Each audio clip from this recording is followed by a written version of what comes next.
So, yun na nga nini, oh. Dahil mauran, mo rin nag-iisip kung anong maray, susulo ko. Naisip ko magbakal ng barbecue, oh. Saka regular na price, oh. Tapos, siyempre, nag-ibo kung malupit ka na sausawan. Ayan, oh. Panira ko na yan ang kabang pulutan. Ibang yung sarong buting pilpilsin. Salt ang banggi mo. Hindaan, pagkalipot pati ka. Na, sarong sana. Sarong.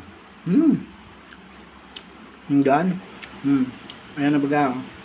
Mga kapatu, kakaan, banat.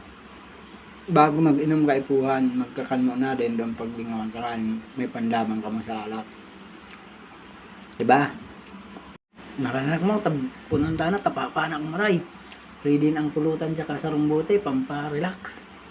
Si Kapato, tagay na naman.